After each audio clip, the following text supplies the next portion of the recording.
First day here, I went and unloaded the boxes of stuff to the 130 Max there with the extended trailer. And I got a little start here.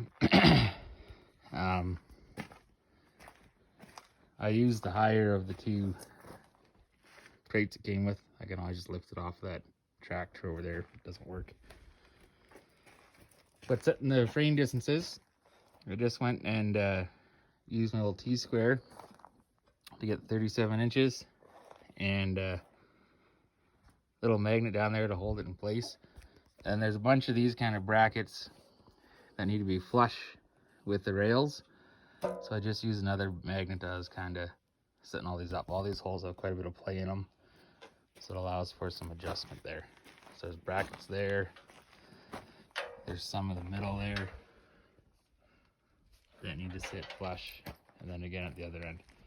And the jacks are just to kind of help support it all right now. Let's see how she goes. So I'm about 3 hours into day 2 here. I think yesterday I had mentioned about using the magnets to make sure all these little angle plates in here are flush. Turns out that's not such a critical thing, just because you end up tightening and loosening all this stuff as you're putting the different plates on in the corners and all that. And also, you do need to have 2 boards here, 36 inches long, before you start, just to hold the rails on the crate. But like I said yesterday, my suspicion was that this crate was going to be too high for the jacks, and it is. So I'm going to have to go ahead and lift it off of the tractor there. So I'm going to do that, and I'll let you know how it goes. Yeah, all in all, the instructions have been pretty good so far.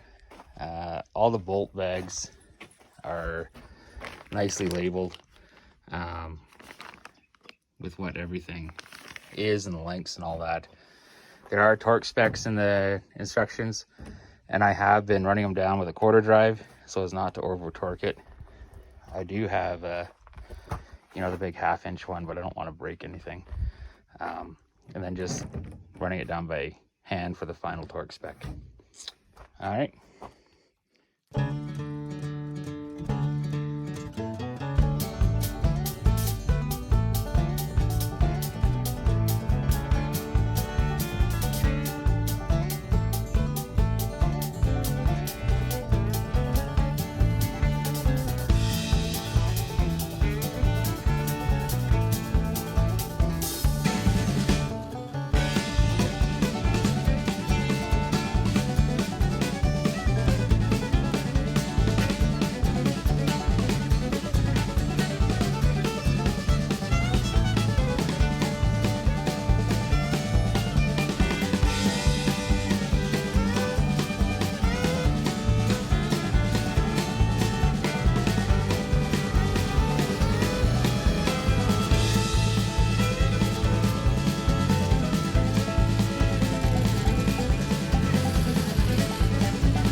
So it worked all right. This is my tractor, Floyd. It's a mid-60s Ford. I think it's a 3000. Named that for no other reason than the tag came with. It says Floyd. Anyways, I'm gonna keep going and let you know. Okay, so I'm about not quite 6 hours in here today, and I got the trailer all finished up. I'm not gonna put the lighting kit in yet. I don't plan on registering or towing it down the road, so I think they'll just get smashed. Yeah, it's all pretty self-explanatory up to this point. The fenders are pretty easily removable. There's just a lock pin down there and a quick screw. I'd say the only thing I don't like at this point is really just the bolt that holds the chain on there. The washer it came with is a little small and is wanting to fit through the link, but that's an easy fix for later. So right on. So I think it's worth mentioning that it shows in both the trailer manual and I guess the saw head manual about these little stops that are going to be installed on the sawmill head later. Well, not later, I guess now, but the holes will be drilled later into the trailer to hold it in position when moving. So I've just gone ahead and installed them right now. And decided to put the saw head together, but I've conveniently got the trailer in the way now, so I'm gonna move that and carry on. That's boom.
Real quick, just getting started on the saw head here. While the trailer, all the bolts were super well labeled in the bags with lengths, diameters, and whatnot. And they're all 10.8 grade bolts, which is like a grade 8 equivalent in metric. On the mill head, everything just kind of came in a box. There's none of the nice tags and anything. I'm gonna have to measure what's what.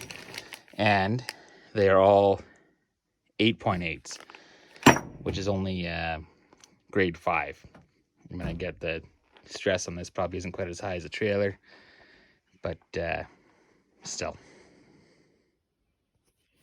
So the mill head is pretty well together. Nothing super tight yet, just to let it settle itself out on the track.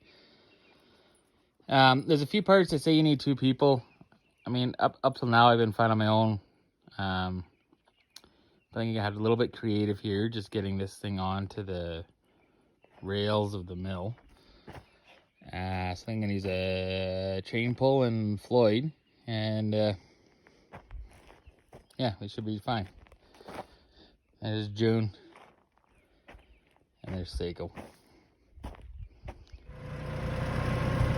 So I've moved the trailer over and leveled it a bit there. And then I got a chain pull hooked up on Floyd and some chains on the head. And we're gonna lift her and see how she goes.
Call that Floyd for the win.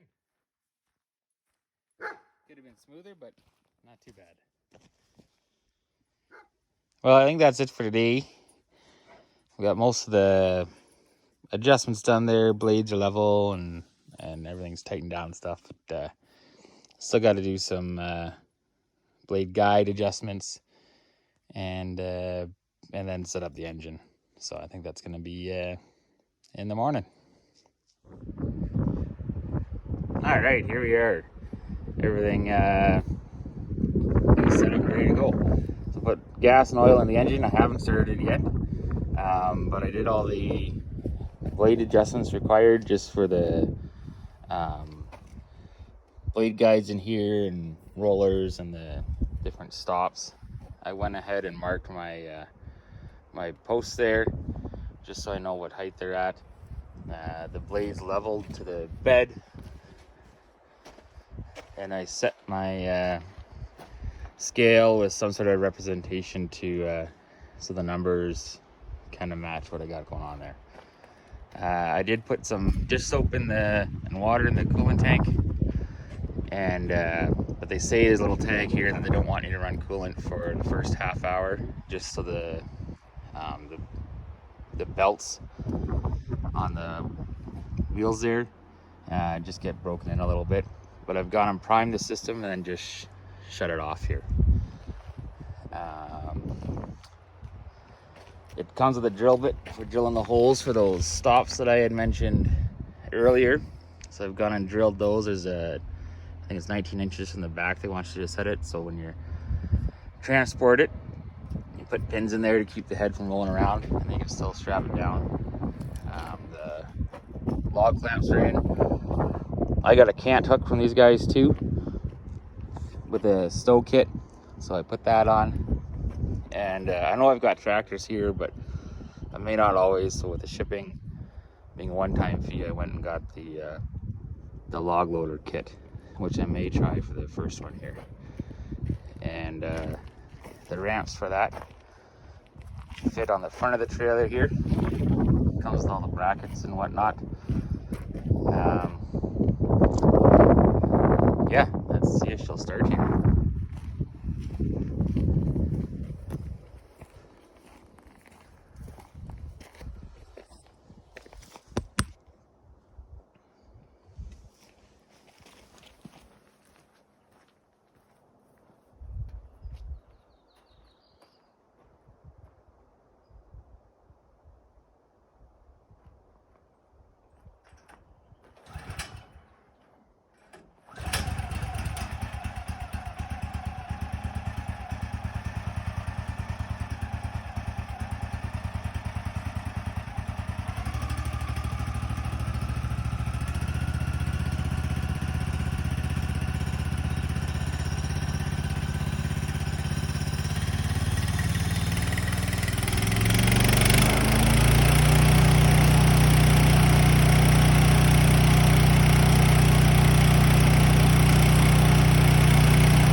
Well, that was pretty painless. Second pull, new engine. I did go, this one does have electric start on it. I just wanted to pull it the first time. And just shipping dangerous goods, it doesn't come with the battery installed. So that's just a standard riding lawnmower battery that I put in there. So I think that's it. I'll get a log over here and see where we end up. Okay, so I moved the mill to a place where I don't mind making a mess here.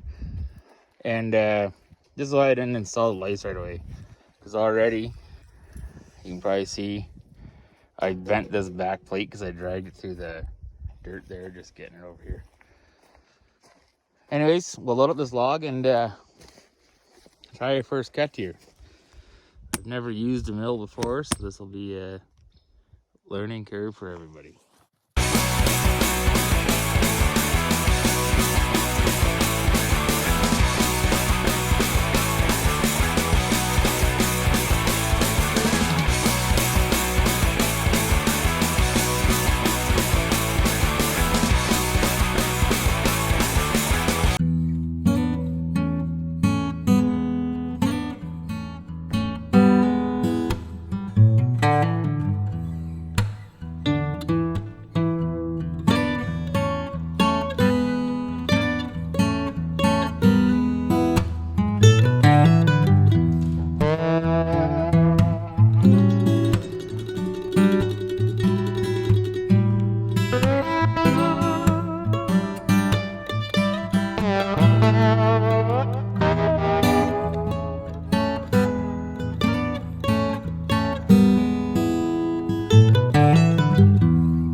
Okay, so first time ever out of that log, I got a 2x6, a 1 by bigger than 6, probably like a 1/2x6 for siding or something, and I was left over at the end with a 16-foot 6x6. So yeah, first impressions, I'd say I'm pretty happy.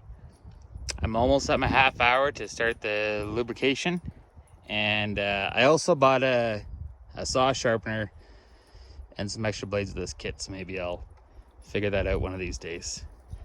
All right, have a good one.